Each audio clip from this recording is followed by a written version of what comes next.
मगाशी मी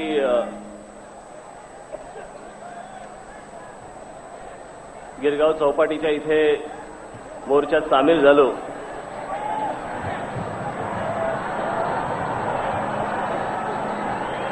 पण इथून तिथपर्यंतचं अंतर मला कापायला 10 मिनिटं गेली. मी म्हटलं असं जर समजा चालायला लागलं तर मला असं वाटतं रात्रीच आपण आझाद मैदानवरती पोहोचू. म्हणून जरा थोडा पुढे आलो आणि पुढून मग चालायला सुरुवात केली. आपण सगळेजण येत होतात, सगळे इथे जमत होतात, म्हणून मी इथे येऊन थोडा वेळ थांबलो आणि आता आपल्या समोर आलोय.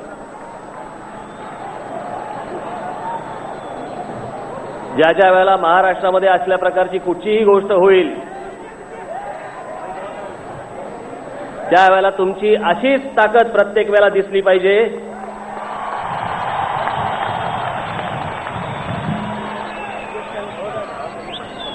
मग महाराष्ट्रातलं पोलीस खातं असेल, प्रसार माध्यमं असतील किंवा अजून काही असेल, महाराष्ट्रातला मराठी माणूस असेल, याच्याकडे परत वाकडा डोळा करून बघायची कोणाची हिंमत होता कामा नये. एवढी ताकद प्रत्येक वेळेला दिसली पाहिजे.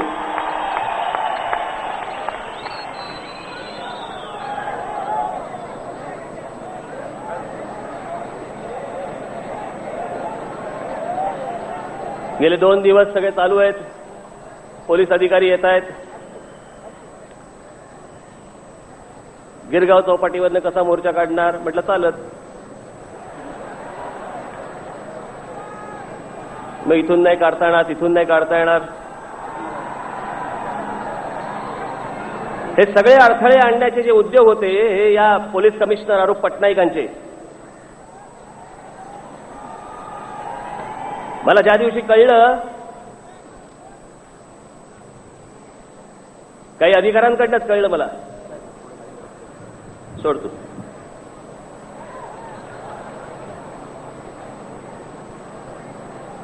ही गाड्या अडवण्याचे प्रयत्न होतील, इतर काही गोष्टी होतील. तात्काळ मुख्यमंत्र्यांना फोन लावला. मुख्यमंत्र्यांनी सांगितलं. मी म्हटलं हा काय प्रकार आहे, होणार आहे नाही होणार आहे म्हटलं हा नंतरचा भाग. लोकशाही मार्गाने मोर्चाही काढायचा नाही का, निषेधही करायचा नाही का?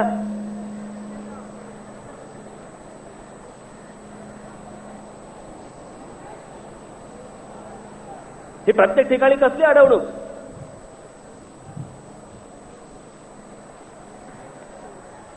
आपला मोर्चा शांततेमध्ये होणार हे त्यांना सांगितलं होतं, तरी मोर्चाला परवानगी देत नाहीत. आणि त्या दिवशीच्या रजा अकादमीच्या मोर्चाला तुम्ही परवानगी देता. इथेच त्या दिवशी जो प्रकार घडला सगळा त्याचा निषेध करण्यासाठी म्हणून मोर्चा काढायचा, त्याला परवानगी देत नाही.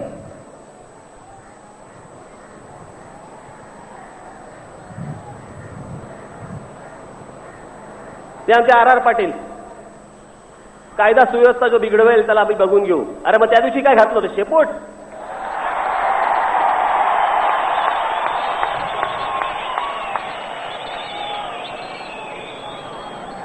त्या दिवशी आमच्या बाळा नांदगावकरांना फोन करतात आणि सांगतात काय काय बाळा, मी तरी काय करणार, मी काय दांडुका घेऊन उभं राहायला पाहिजे होतं का तिकडे?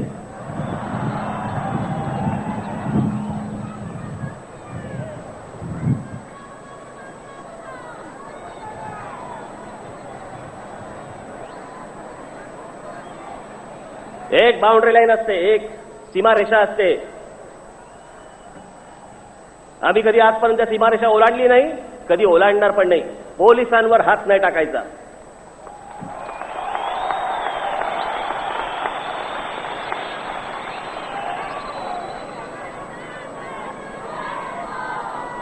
उद्या तुम्ही पोलिसांचं मानसिक खच्चीकरण केल्यानंतर सर्वसामान्य माणसाने जायचं कोणाकडे, कुठे जायचं?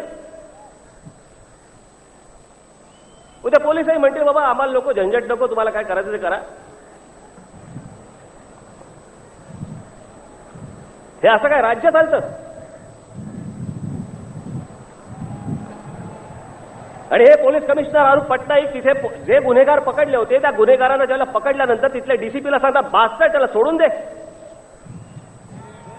गुन्हेगारांना सोडायला सांगता तुम्ही.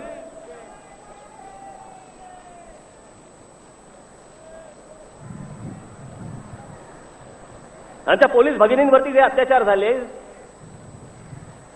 या तिथे आतमध्ये खेचून खेचून मारले त्यांना.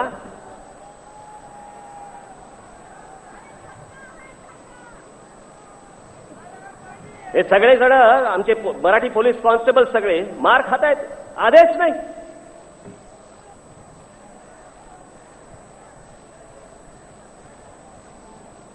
बरं, सगळं माहिती होतं अगोदर की ट्रेनमध्ये बसून भरभरून येत आहेत, त्यांच्याकडे सगळ्यांकडे चॉपर्स आहेत, रॉड्स आहेत, सगळ्या गोष्टी आहेत. इथे काय दगड असतात का? आले कुठून दगड? हे सगळं, या सगळ्या गोष्टीची पूर्वकल्पना असताना देखील त्या गोष्टीकडे डोळेझाक करता तुम्ही, आणि माझा शांततेतल्या मोर्चाला तुम्ही परवानगी देत नाही. मी परवा दिवशी माझ्याकडे जे काही पोलीस अधिकारी आले, मी त्यांना तेच सांगितलं. मी म्हटलं त्या दिवशीचा 11 तारखेचा मोर्चा जो आला होता, त्यांना काहीतरी टार्गेट तरी होतं की आम्हाला पोलिसांवरती हल्ला करायचा आहे, आम्हाला मीडियावरती हल्ला करायचा आहे. आम्हाला काय करायचं होतं? आमचं टार्गेट आम्ही अगोदरच डिक्लेअर करून टाकलं होतं. आरोप पटनाईक राजीनामा द्या, RR पाटील राजीनामा द्या, आम्ही पहिल्यांदाच डिक्लेअर केलं होतं.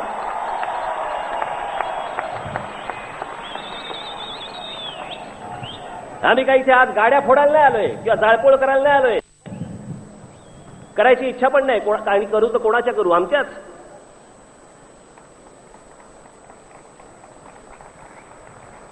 आमच्याच मुंबईतल्या, महाराष्ट्रातल्या नागरिकांच्या. हे उद्योग करण्यासाठी हा मोर्चा काढलेला नाही, पण राग कुठे व्यक्त करायचा? झालेल्या घटनेचा रागही व्यक्त करू देत नाही आणि म्हणे लोकशाही सांभाळा. ही लोकशाही अशी?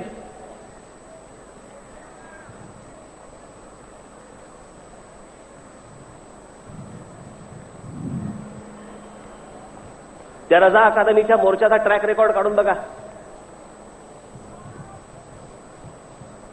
काही वर्षांपूर्वी भिवंडीमध्ये देखील याच रजा अकादमीने तिथे मोर्चा काढला होता. हा भडवा आबू आझमी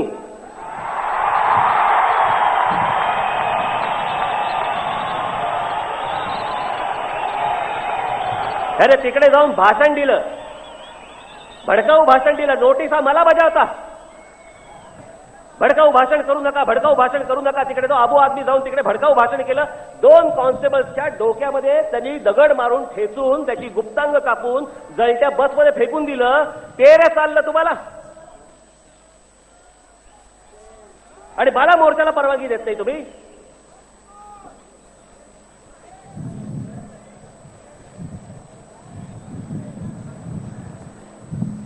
हे जे आले होते यांचा महाराष्ट्राशी काही संबंध नव्हता. हे सगळे महाराष्ट्राच्या बाहेरचे आहेत.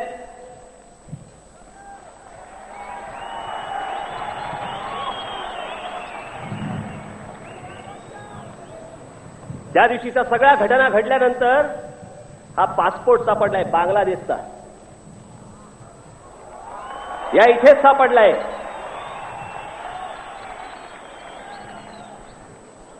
सिंगल एंट्री पासपोर्ट आहे.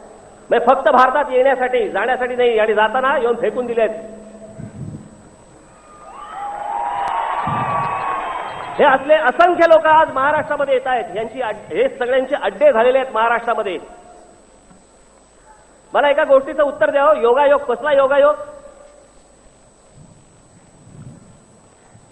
92ला ज्यावेळेला बाबरी मशीद पडली, ती बाबरी मशीद पडल्यानंतर त्याची प्रतिक्रिया कुठे उमटली? मुंबईत. अख्ख्या देशभर कुठे प्रतिक्रिया उमटली नाही त्याची, मुंबईमध्ये उमटली. परवा दिवशीचा देखील यावेळेला इथे जो 11 तारखेला मोर्चा झाला, तो मोर्चा इथे झाल्यानंतर जो काही धुडगूस घातला गेला, तो धुडगूस घातल्यानंतर परत जो मोर्चा झाला तो लखनौमध्ये झाला, उत्तर प्रदेशमध्ये झाला. ती एक घटना ज्या वेळेला उत्तर प्रदेशमध्ये घडली त्याची रिॲक्शन मुंबईमध्ये आली. ही मुंबईमध्ये घडलेली रिॲक्शन, ह्याची रिॲक्शन परत लखनौमध्ये आली. भारतामध्ये दुसरी राज्य नाहीत काय? याचं कारण हे सगळे तिथून येत आहे. इथे त्या अख्ख्या उत्तर प्रदेशमध्ये जे काही पाकिस्तान्यांच्या आणि बांगलादेशांच्या, त्या बिहारमध्ये आणि त्या झारखंडमध्ये जे अड्डे झालेत ना, ते रोज ट्रेन भरभरून इथे महाराष्ट्रामध्ये येत आहेत. आणि ह्यांचे जे मोहल्ले आणि अड्डे उभे राहत आहेत ना, याचा त्रास होणार आहे भविष्यात आपल्याला.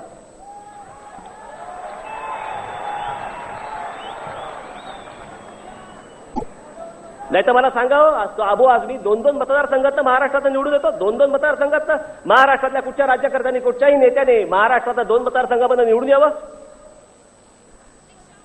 हा 2 मतदारसंघांना निवडून येतो. याचं कारण ते सगळे जे मतदारसंघामधले जेवढे लोक आहेत हे सगळे बाहेरून आलेले लोक आहेत, ते याला मतदान करतात. त्या दिवशी पोलीस फायरिंग इथे झालं, शेवटी करावं लागलं. ते करताना जो गेला त्याला अबू आझमीने 1.5 लाख रुपये दिले. मग आमच्या पोलिसांना का नाही दिले?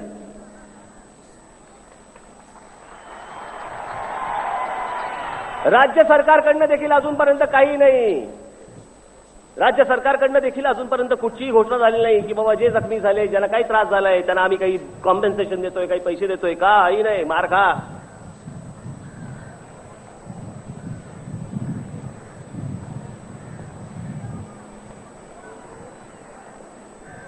त्यावेळेला का नाही उठले आर पाटील? आम्हाला धमकवता? बरं, आम्हाला आता धमकून काय उपयोग? जायची वेळ आली.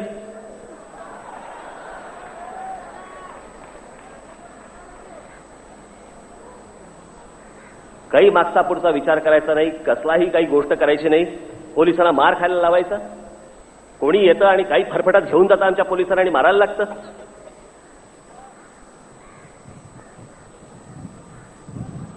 परवा दिवशीचा उत्तर प्रदेशमधला जो मोर्चा काय तर त्यांनी दंगा केला, तिकडे तोडफोड केली सगळे.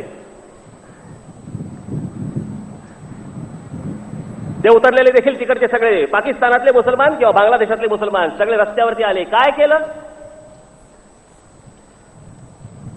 गौतम बुद्धाच्या मूर्तीची विटंबना केली. सगळ्यांनी पाहिलं, फोटो पाहिले, टेलिव्हिजनवर पाहिलं. कुठे गेल्या मायावती? कुठे गेला तो रामदास आठवले? कुठे गेले ते रासू गवई? कुठे गेले प्रकाश आंबेडकर? का तोंड बंद का ठेवली आता तुम्ही? चला, अंगात आल्यासारखं एकच घेऊन बसायचं, Indu mill, Indu mill, Indu mill, Indu mill. दुसरा काय धंदा नाही काय?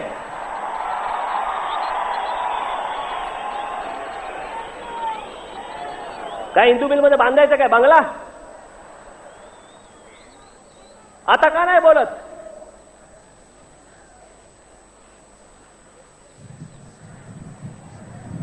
आता या गोष्टींबद्दल कोणी बोलणार नाही, सकार शब्द काढायला तयार नाही. घटना होऊन इतके दिवस झाले, याबद्दल कोणाचं रामदास आठवलेंचं स्टेटमेंट नाही, रासू गवई होते तुमचे कोणते प्रकाश आंबेडकरांचं नाही, बाकी कोणाचं नाही, मायावतींचं नाही, कोणाचं काही नाही. इथे सगळे चिडी चोप.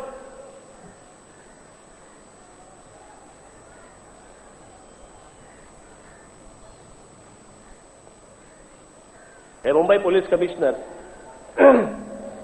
ते त्यांचे फेवरेट एक ढोबळे, त्या दिवशी हॉकी स्टिक घेऊन कुठच्या तरी त्या कुठच्या ज्यूस सेंटर बाहेर, काय ज्यूस सेंटर मध्ये गेले कुठेतरी, अमर ज्यूस सेंटर. काय जागा आहे का हॉकी घेऊन जायची? बायका पोराने घेऊन गेलो समजू शकतो.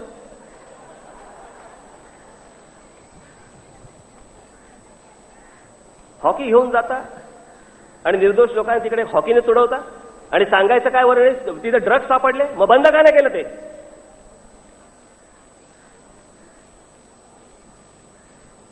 आणि हे मूर्ख तुमचे पोलीस कमिशनर तो आरूप पटनाईक काय सांगतायत? हॉकी खेळायला गेले होते, जाता जाता तिकडे गेले.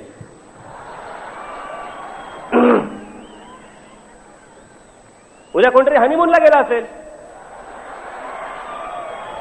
मग काय जाता जाता तसाच जातो काय?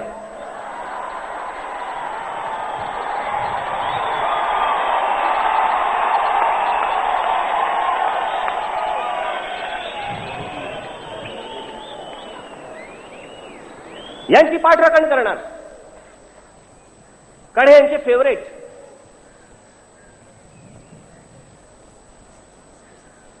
आणि इथे ज्यावेळेला पोलीस आदेशाची वाट पाहत होते, फायरिंग नको किंवा आम्हाला लाठीचार्जचे तरी आदेश द्या, त्यावेळेला काही बोललं नाही.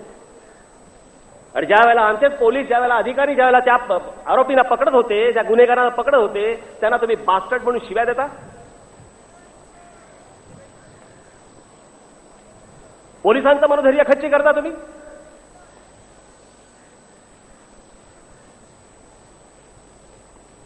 हे यापुढे महाराष्ट्रात चालणार नाही.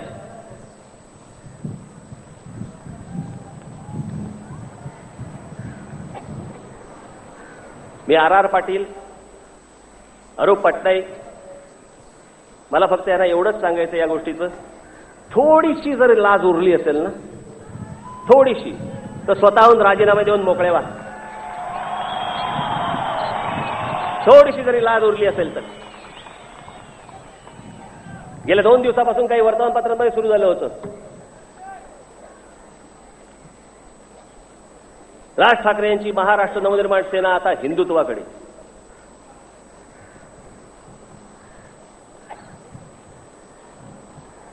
पोलिसांवरती हात टाकणारा तो कोणत्याही धर्माचा असेल त्याला तिथल्या तिथे फोडून काढला पाहिजे.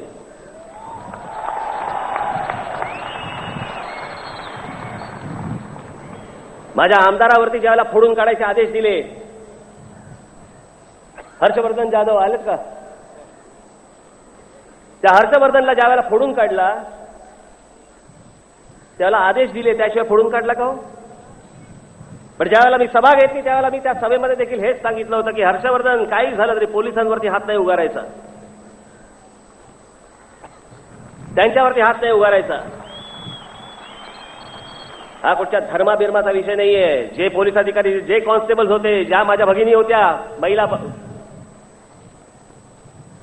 ते माझे सगळे मराठी बांधव होते, माझ्या सगळ्या मराठी भगिनी होत्या, त्यांच्यासाठी म्हणून मी आज रस्त्यावरती इथे आलोय.